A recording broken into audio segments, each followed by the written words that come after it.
Hello, আজকের ভিডিওতে আমরা দেখব ইউজ অফ অনলি। অনলির ব্যবহার মানে একটা সেন্টেন্সে অনলি এই শব্দটার যদি পজিশন চেঞ্জ করা হয় তাহলে সেন্টেন্সের মানে কিভাবে ধীরে ধীরে চেঞ্জ হতে আরম্ভ করে। অনলি কিন্তু একটা মডিফায়ারের কাজ করে। তো একটা সেন্টেন্সের মধ্যে আমরা দেখব যদি আমরা অনলিকে একটা জায়গা থেকে আরেকটা জায়গায় সরাই সেন্টেন্সের মধ্যে, তাহলে কিভাবে বাক্যের অর্থও ধীরে ধীরে পাল্টে যাচ্ছে। মনে করো প্রথমে একটা সেন্টেন্স লিখছি, একটা নর্মাল সেন্টেন্স নিয়ে নিচ্ছি, আই লাইক ইউ। এবার যদি আমি এখানে অনলিটা প্রথমে ইউজ করি, অনলি আই লাইক ইউ, এটার মানে কি? আই লাইক ইউ মানে আমি তোমাকে পছন্দ করি, ঠিক আছে। কিন্তু যদি আমি বলি যে only I like you, only মানে কেবলমাত্র, শুধুমাত্র আমি তোমাকে পছন্দ করি। এখানে অনলিটা যেহেতু আই এর আগে লিখলাম, তাহলে এখানে আই এর উপর স্ট্রেস ক্রিয়েট করছে। ভালো করে দেখো মানে কি মানে বোঝাচ্ছে এখানে, কেবলমাত্র আমি এমন ব্যক্তি যে কিনা তোমাকে পছন্দ করে, আর কেউ না। কিন্তু মানে আমি ছাড়া এমন কোনো ব্যক্তি নেই যে তোমাকে পছন্দ করে। এটার মানে হচ্ছে এটা, মানে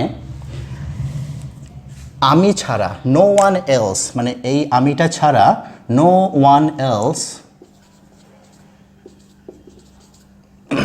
লাইক ইউ। বোঝা গেছে আমি কি বলতে চাইছি? কেবলমাত্র আমি একমাত্র ব্যক্তি যে তোমাকে পছন্দ করে। এটা অনলিটা যদি এখানে লিখি, কিন্তু এখনই যদি আমি অন্যভাবে লিখি, আই অনলি, এবার দেখো অনলিটাকে আমি আইয়ের পরে লিখলাম, লাইকের আগে, আই অনলি লাইক ইউ। এবার দেখো এটার বাংলা মানে কি হবে, আমি তোমাকে কেবলমাত্র পছন্দই করি, এর থেকে বেশি কিছু না। বুঝতে পেরেছো? কোনো লাভ টাভ এসব কিছু নেই, কেবলমাত্র ভালো করে দেখো, প্রথমবার ছিল আমিই তোমাকে একমাত্র পছন্দ করি, আর কেউ না, আমি ছাড়া এমন কোনো ব্যক্তি নেই যে তোমাকে পছন্দ করে। এবারে মানে এটা অন্য হয়ে গেল, এবার লাইকের উপর জোর দেওয়া হচ্ছে। মানে প্রথমে যখন আই এর আগে ছিল অনলিটা, তখন আইকে জোর দিচ্ছে যে আমি একমাত্র ব্যক্তি যে তোমায় পছন্দ করে। এবার লাইকের সামনে রয়েছে অনলিটা, এবার মানে এটা অন্য হয়ে যাচ্ছে। কি হচ্ছে, আমি তোমাকে কেবলমাত্র পছন্দই করি, এছাড়া আর কিছু করি না। বুঝতে পেরেছো? কেবলমাত্র পছন্দের উপর জোর দেওয়া হচ্ছে। আবার যদি আমি অনলিটাকে সরিয়ে ওদিকে লিখে দিই, দেখো আই লাইক অনলি ইউ। ভালো করে বোঝো এবার কি হয়ে গেল, অনলিটা এখানে নিয়ে এলাম ইউ এর সামনে, আমি পছন্দ করি কেবলমাত্র তোমাকেই, মানে আর কোনো ব্যক্তি নেই যাকে আমি পছন্দ করি তুমি ছাড়া। মানে এইখানে আমার কাছে যদি মনে করো A B C D option থাকে, A B C D E option থাকে, মানে আমি পার্সন হিসাবে বলছি যে একে পছন্দ করো না, একে পছন্দ করো না, একে পছন্দ করো না, একে না একে, তাহলে আমি মনে করো কোনো একটা কারণে কোনো একটা বেছে নিচ্ছি বি। তাহলে আমি বললাম আমি শুধুমাত্র বিকেই পছন্দ করি, আর কোনো অপশান নেই আমার কাছে, শুধুমাত্র ওইটাই। বোঝা গেছে? আর একইভাবে যদি আমি এখানে ছিল, মনে করো অনেক ব্যক্তি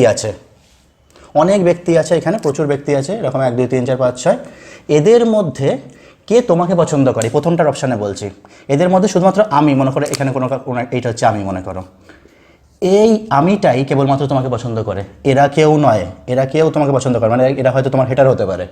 বোঝা গেছে?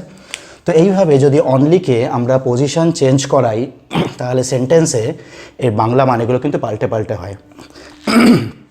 এবার কেন আমি এটাই ডিসকাস করছি, কারণটা হচ্ছে গিয়ে যখন স্টুডেন্টদেরকে জিজ্ঞাসা করা হয় ইংরেজিতে কথা বলার জন্য, দেখা যায় এরা এক একটা সময় এক একটা জায়গায় ইউজ করে দেয়। এবার দিয়ে বলে আচ্ছা এখানে এই সামনে লিখলেও তো হতো বা পরে লিখলেও তো হবে, অনলিটা যে কোনো জায়গায় বসালেই হয়ে যায়। কিন্তু না, যে কোনো জায়গায় বসালে হয় না। মনে করো 5টা বন্ধুকে আমি পাঠালাম যে কিছু একটা কিনে নিয়ে আয় তো, যা। এবার ওরা গেছে, 5 বন্ধু মিলে গেছে কোনো একটা জায়গাতে, কোনো একটা জিনিস কিনতে পাঠিয়েছে, ওটার দাম হয়তো 500 টাকা ছিল, ঠিক আছে। এবার ওদের কাছে ওরা নিয়ে আসতে পারেনি জিনিসটা। এবার আমি বললাম কী রে, তোদের কাছে টাকা ছিল না, আনতে পারলি না জিনিসটা? ওদের মধ্যে কেউ একজন বলল যে স্যার ওটা আনতে পারিনি কারণ,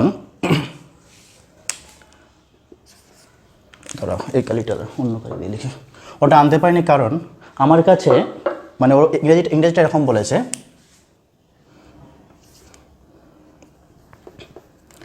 I had only 100 rupees.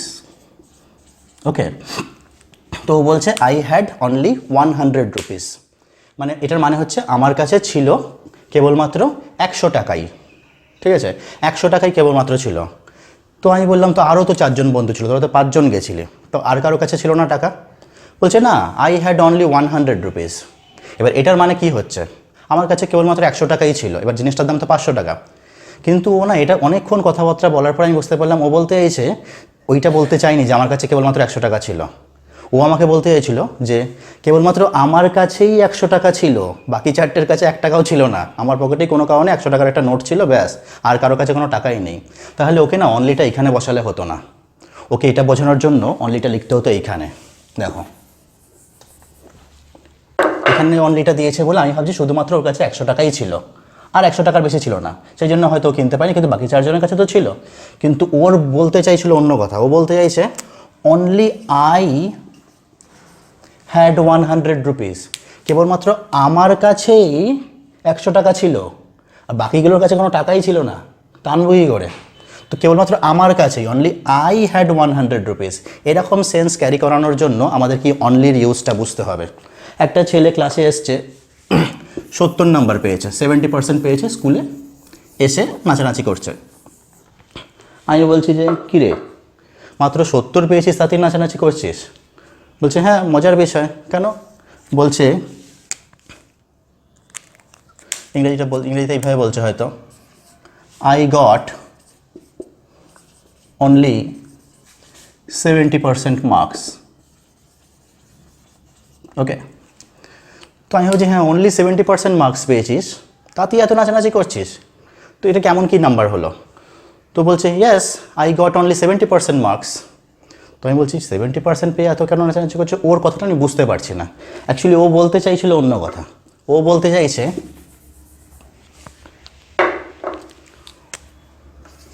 Only I got 70% marks. মনে করো এখানে আরও সেন্টেন্স ছিল, মানে I got 70% marks in my class, অথবা ইন মাই ফ্রেন্ড সার্কেল। তো ওর বন্ধুদের মধ্যে ও হয়তো এটা প্রথম ও বলেছিল আমাকে এইভাবে বলেছিল, I got 70% marks in my friend circle. তো আমি ভেবেছি হয়তো ফ্রেন্ড সার্কেলের মধ্যে ও 70% মার্কস পেয়েছে, তো এটাই ওটার মানে, আর তাই জন্য নাচানাচি করছে। আমার অদ্ভুত লেগেছিলো, মাত্র 70 নাম্বার পেয়ে এরকম নাচানাচি করছে কেন? তো ওর বলার উদ্দেশ্য ছিল অন্য। ও বলতে চাইছিল যে ভালো করে বোঝো, একটু সময় লাগছে, কিন্তু বিষয়টা পরিষ্কার করতে চাইছি, কারণ এটা আমি ছেলে মেয়েদের মধ্যে দেখতে পাচ্ছি এই ভুলগুলো ব্যবহার করতে। Only I got 70% marks in my friend circle, কেবলমাত্র আমি 70% মার্কস পেয়েছি আমাদের বন্ধুদের মধ্যে, আর কেউ পায়নি, বাকিরা তার থেকেও কম পেয়েছে।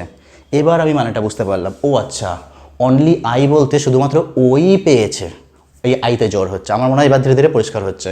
Only I got 70% marks in my friend circle, এটার বাংলা মানে হচ্ছে আমার যা বন্ধুদের পরিধি আছে, এই বন্ধু পরিধির মধ্যে শুধুমাত্র আমি একমাত্র স্টুডেন্ট যে কিনা 70% মার্কস পেয়েছি। এইভাবে আমাদের অনলির ব্যবহার শিখতে হয়। আচ্ছা, শুধুমাত্র কি শব্দের আগে বসালে এইভাবে ক্ল্যারিফাই করা যায়? আমরা কি কোনো ক্লজের আগে ব্যবহার করতে পারি? হ্যাঁ, ক্লজের আগেও ব্যবহার করতে পারি। মনে করো কোনো একটা পার্টিকুলার ক্লজকে আমি স্ট্রেস দিতে চাইছি বা ওটার উপর জোর দিতে চাইছি, কী করে ব্যবহার করব? মনে করে বললাম I draw pictures only when I am sad. I draw pictures only when I am sad. এই যে অনলিটা আমি এখানে লিখেছি না, এটার মানে হচ্ছে I draw pictures, আমি ছবি আঁকি, only when I am sad, শুধুমাত্র যখন আমি দুঃখিত অনুভব করি, শুধুমাত্র তখনই, এছাড়া অন্য সময় আঁকি না।